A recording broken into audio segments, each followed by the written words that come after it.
부산행 KTX 산천 열차가 영동터널에서 탈선해 승객들이 다치고 상하행선 통행이 마비됐습니다. 미상의 물체와 충돌한 것으로 추정됩니다.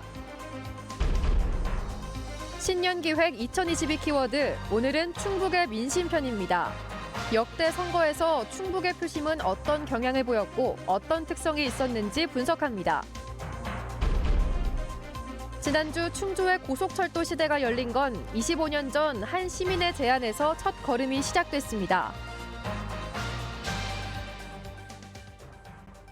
시청자 여러분 안녕하십니까? 계속해서 뉴스데스크 충북입니다. 오늘 충북 코로나19 발생 현황부터 알아보겠습니다. 신규 발생 확진 환자는 40명입니다. 지역별로는 청주 25명, 충주 8명, 단양 1명, 음성 1명, 진천 5명이 확진됐습니다.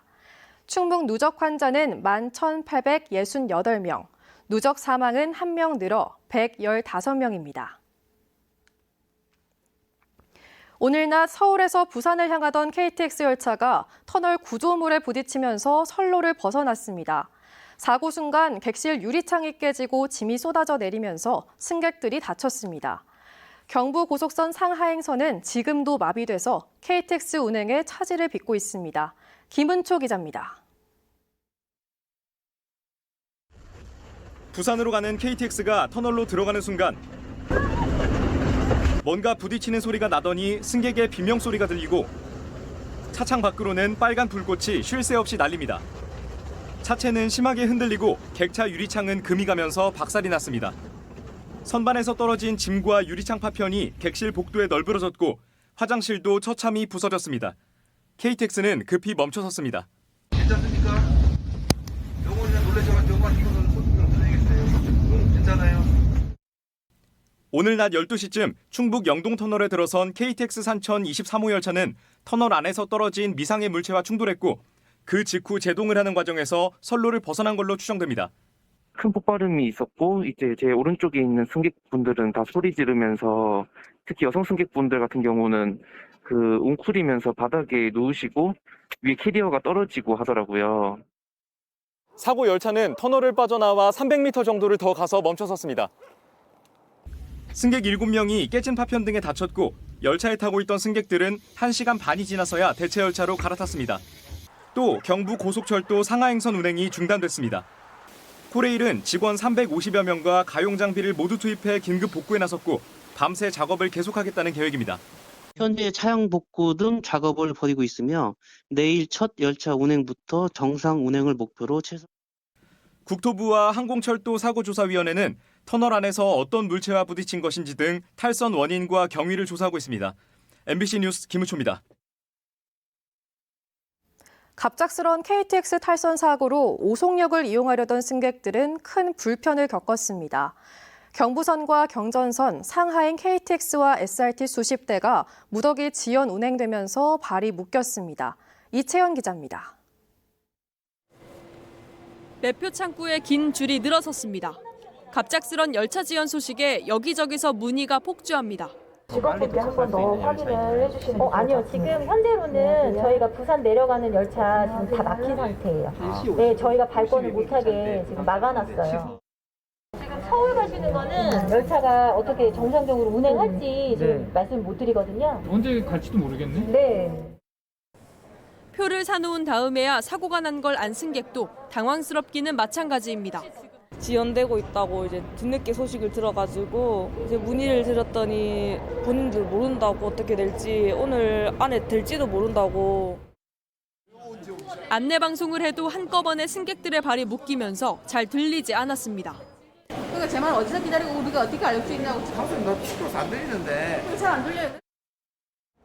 사고 직후인 오후 1시쯤부터 호남선을 제외한 경부선과 경전선, 상하행선 수십 대가 줄줄이 지연됐는데 추운 날씨 속에 시민들은 발을 동동 굴러야 했습니다. 저는 차편이 KTX 말고 탈 수 있는 게 없어서 오늘 안에는 가지 않을까요? 코레일은 급한 대로 대전역부터 동대구역까지 일반 선로에 우회시켜 운행했고 이에 따라 130개가 넘는 KTX와 SRT 편이 길게는 3시간가량 지연 운행됐습니다. MBC 뉴스 이채연입니다.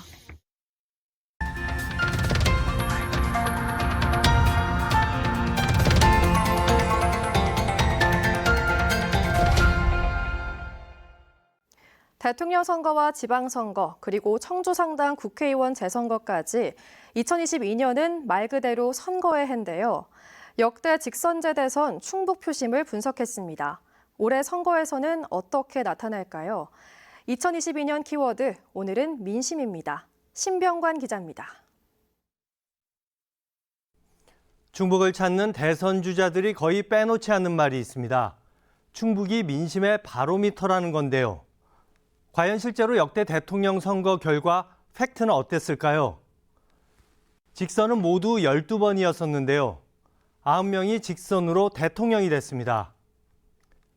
첫 직선이었던 2대 대선, 충북이 선택한 이승만은 전국에서도 압도적인 득표로 당선됐습니다. 3대에서도 충북과 전국의 표심은 일치했습니다. 5대에선 충북의 표심이 빗나갔습니다.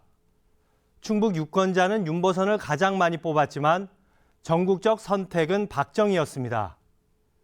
6대에서 충북은 3%포인트 차로 표심을 박정희로 돌려 당선에 힘을 보탰습니다. 7대에서도 박정희의 충북 득표율은 김대중보다 16%포인트 이상 많았습니다. 1987년 대통령 직선제가 부활하면서 충북이 민심의 바로미터라는 말은 본격화됩니다. 13대 충북에서는 노태우가 46.89%의 득표로 김영삼, 김대중, 김종필 3김을 모두 앞섰습니다. 같은 충청권이지만 김종필이 최다 득표한 충남과는 또 다른 표심이었습니다. 14대에서 충북의 표심은 당선된 김영삼의 손을 들어줬고 15대에서는 DJP 연대를 이룬 김대중에 가장 많은 표를 줘 당선을 도왔습니다. 16대 노무현, 17대 이명박, 18대 박근혜, 그리고 19대 문재인까지 충북에서의 최다 득표가 당선이라는 공식은 이후로도 계속됐습니다. 직선 12번 가운데 1번을 제외한 11번을 충북이 맞춘 셈입니다. 20대 대선에서도 충북 민심을 잡기 위한 각 당의 경쟁은 치열하게 전개되고 있습니다.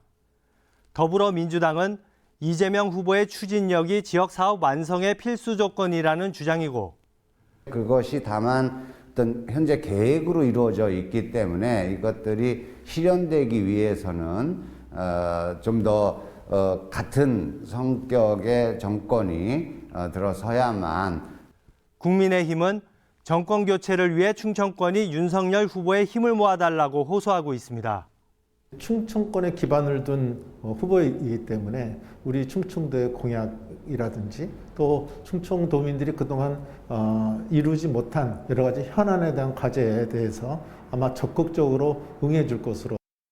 국민의당 안철수 후보는 최근 상승세를 타며 존재감을 키우고 있고 정의당 심상정, 충북이 고향인 새로운 물결 김동연 후보도 양당 체제를 무너뜨리는 데 충북이 앞장서달라며 구애에 나서고 있습니다.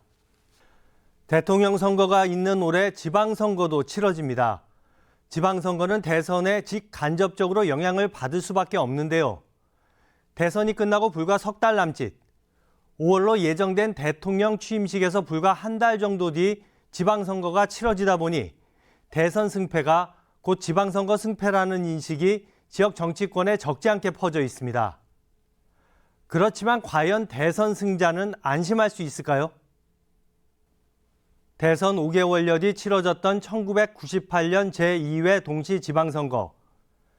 김대중 당선이란 승리를 거머쥐었던 새정치국민회의였지만 충북 11개 시장 군수 가운데 2곳만을 차지하며 충북에서의 벽을 실감했습니다. 충북지사는 DJP 연대로 자민련에 양보했습니다. 이명박 당선 이후 3개월여 만에 치러졌던 제18대 국회의원 선거에서는 한나라당이 충북에서 쓴맛을 봤습니다. 전국적 승리와 달리 충북 8개 선거구 가운데 6석을 통합민주당에 내주며 한 석만을 차지할 수 있었습니다. 자유선진당과 친박연대가 상당한 정치적 지형을 형성하면서 표가 분산됐기 때문입니다. 다만 올해의 경우 거대 여야 구도 속에 대선에서 제3지대가 부상하더라도 지방선거까지 완전한 정계 개편을 하기에는 시간이 촉박하다는 분석이 있습니다. 그 당시에 이제 그 다자구도하고는 조금 양상이 다를 것이고 아무래도 양당의 어떤 구심력이 강하게 작용하지 않겠느냐 이런 생각을 합니다. 그동안 선거 결과를 놓고 보면 충북의 민심은 어느 지역보다도 다양한 변수에 반응했고 같은 충청권에서도 또 다른 결정을 해왔습니다. 이런 경향은 대선에서 전국 민심의 바로미터로 작용했고 지방선거 국회의원 선거에선 정치권의 방심을 허용하지 않았습니다.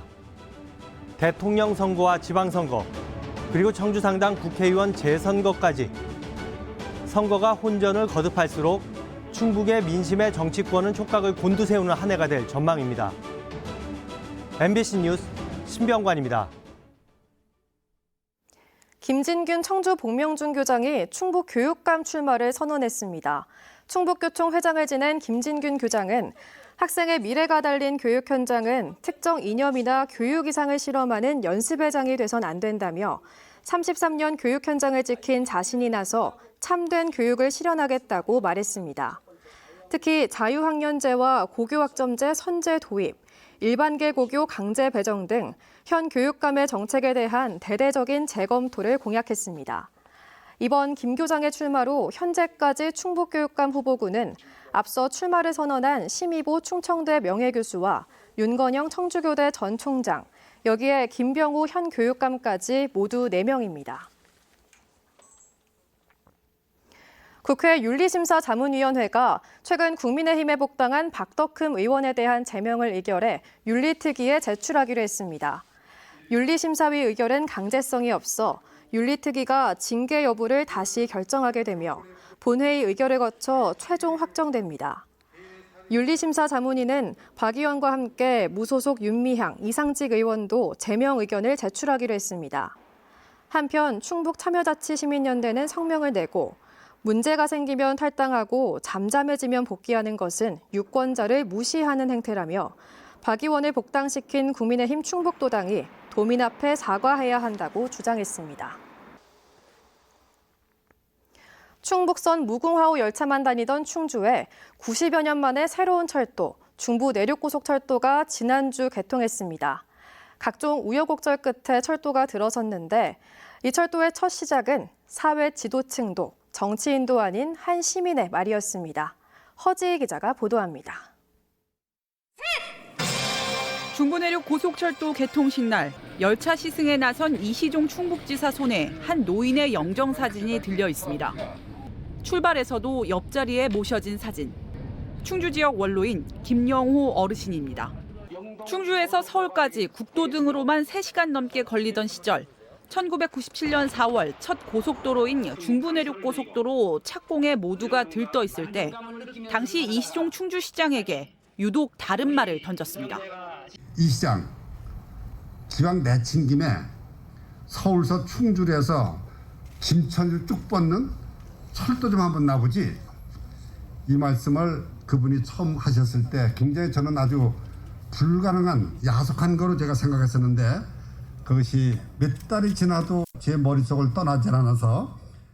고속도로 확충이 중점이던 시절 철도는 지방 소도시가 주장하기에 무모할 수도 있었던 주장.